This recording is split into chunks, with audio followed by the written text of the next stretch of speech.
Hi. Welcome to the first video channel.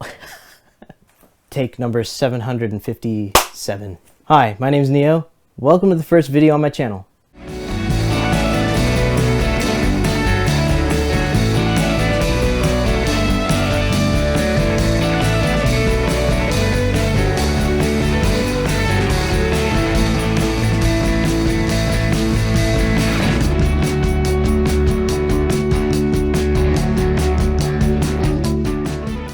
Today I just wanted to take a few minutes. It probably won't be a few minutes. It'll probably be a good couple minutes.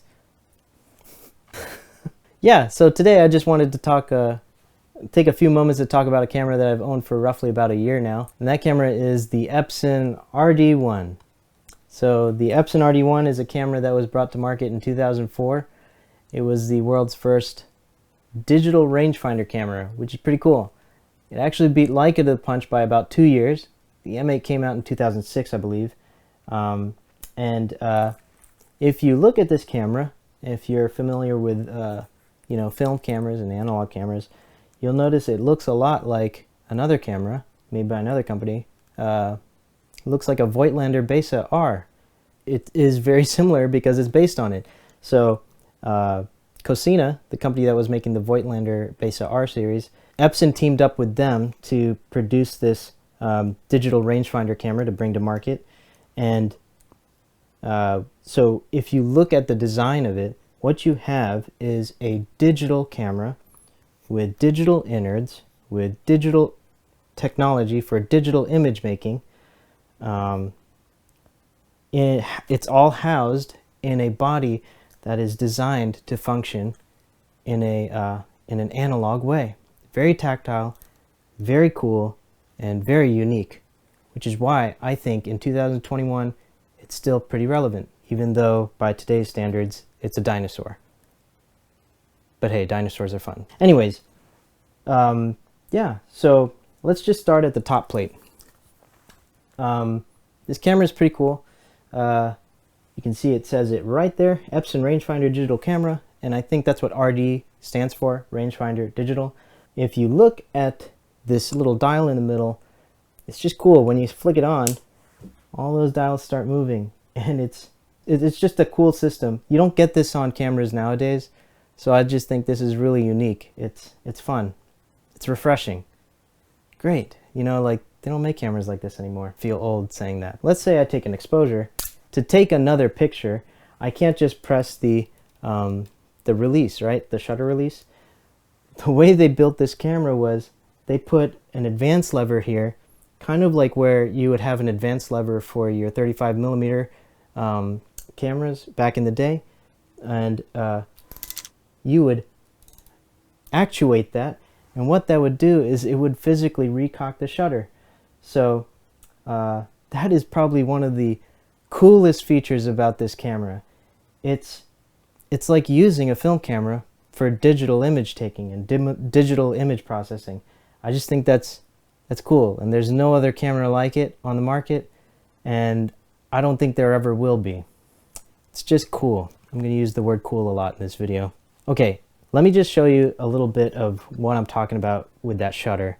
Inside here, you'll see that we've got the shutter cocked here, and you'll see the vertical traveling focal plane shutter.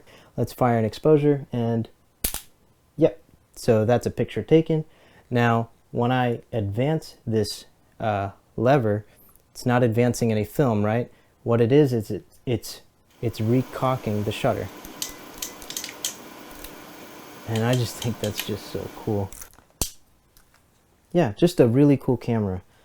Yeah, another thing about it, it does have a short rangefinder base length, and all rangefinder base length is the longer your base length is, the more accurate your rangefinder will perform when you're trying to use faster lenses, longer focal lengths. Yeah, even though it doesn't have a long rangefinder base length, I think it's fine for my needs. The lens I use on this body that I have is, I usually use this 7 Artisans 35mm f2, and I occasionally use my Voigtlander 28mm Ultron f2. I don't have that lens with me right now. I lent it to my brother-in-law so he could try it out. Anyways, I think that those lenses, the 35 f2 and the 28 f2, are just really good lenses to use on this camera, mainly because this is an APS-C camera. The APS-C size sensor will give you a 1.5 times crop on all your lenses. And if you look at the back here, this is cool. Old cameras back in the day used to have ISO and ASA ratings on the back of their cameras, but instead of ISO and ASA ratings here, what you have is 35mm focal lengths on the inner ring, and the RD1 equivalents on this camera, if you were using those lenses, what they would be seeing when paired with this sensor. So you have your 1.5 crop table here. Oh yeah, I think I forgot to mention this. Unlike Leica cameras, you when you mount an M-mount lens, usually on a Leica, it'll engage the frame lines that you need because the lenses are dialed in for it. But on the Epson, what you find is on the top plate on the left-hand side, you'll see a manual frame line selector. So you'll see 28, 35, and 50. Yeah, let's talk about batteries. Thought that would be something to note. It's basically a Fuji NP80 battery. You can find these batteries on eBay. You can find the chargers. You can find the chargers on Amazon, and these batteries aren't really that bad. So like if you want to pick one of these cameras up and you're scared, oh man, I won't have power or something, or I'll have a battery issue, like I don't think that'll be an issue, because you still have you know, people like what is this? Yeah, Wasabi Power. You'll have companies that are still making these batteries for these cameras. The viewfinder. This is a pretty cool viewfinder. It's a 1x magnification. So if you look through this viewfinder, if you've ever used a rangefinder, you'll have different magnification rangefinders on, like, you know, different Leica M cameras, and usually they're wider field of view than what you're actually seeing with your eye. But this camera has a 1x magnification, so what you see through this viewfinder is actually what you're seeing through your eye. And if you're right eye dominant, that's a pretty cool experience, because you can put this camera up to your eye and then open your other eye, and with both eyes open you can shoot and use the rangefinder patch, and it's kind of floating along with the range with the frame lines in your rangefinder, and then you can visually compose the scene with both eyes open. That's pretty cool. And it's not like you're seeing two different magnifications. You're actually just looking through, and that image is floating in your real-time viewing of the world. Hard to explain without showing you through here, but with your two eyes.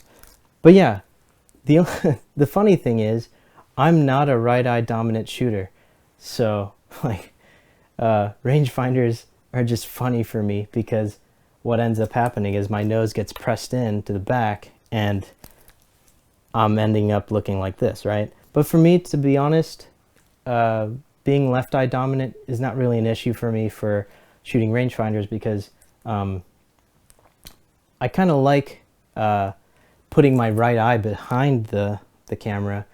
I find that I don't usually have to, close my right eyelid all the time to take the photo.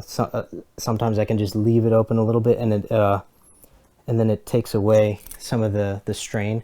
I don't know if that makes sense, but yeah, I do it all the time. I'll shoot with both eyes open, but my right eye is just, it's almost like my eyelid is closed, but I'm not closing my eyelid. And for me, that's kind of comfortable. I don't know if that makes sense, but hopefully it does. Let me know in the comments. That's also the first time I've ever said that in my life. Yeah. I don't even know if there will be comments on this video. Okay, personal thoughts, I just think it's a cool camera. It's just a really cool camera. And in 2021, you know, after how many years have passed since this was released, like 17 years, right? I think it's a camera that's still relevant today. Oh, here's another thing to mention. This is fun. So your SD card slot is here on the right hand side under this little flippy door. Use your fingernail to pull it back. And if you invest in SD cards for this system, you'll only be able to use 2 GB cards. So 2 GB cards, they still sell them.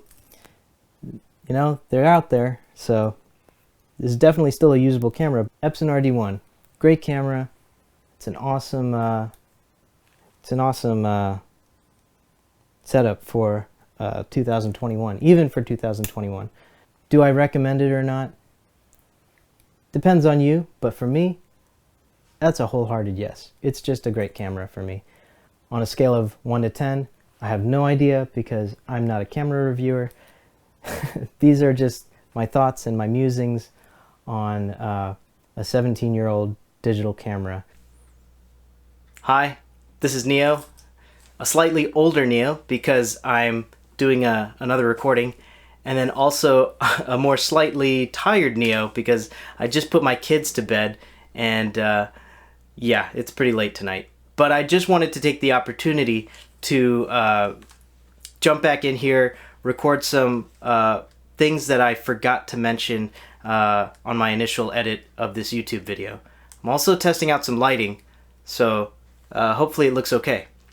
Anyways, this camera, the Epson RD1, one of the things I wanted to mention about it was its sensor. The sensor is a 6.1 megapixel CCD sensor. It was also found in the Nikon D100. It's a great sensor, and even though it's older technology, it's still capable of taking fantastic photographs. I realized also that I didn't put any sample photos in my initial edit here, so I'll, you know, as I'm re-editing this video, I'll put some sample photographs from this camera to give you an idea of what it's capable of and what the images look like.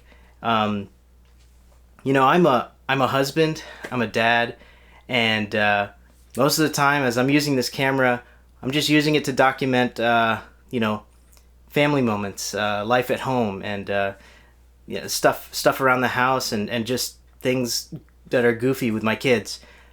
This is a wonderful camera to do it with, and even though it's an older camera, it's slower, it's a bit, you know, quirky and unique in its characteristics, it's still a really fantastic camera to use for capturing those images that will become your family's memories. So I'll leave it at that, and hopefully I'll just put these sample photographs, and hopefully you can see what the camera is capable of, and you'll just see those as the video goes on. So thanks.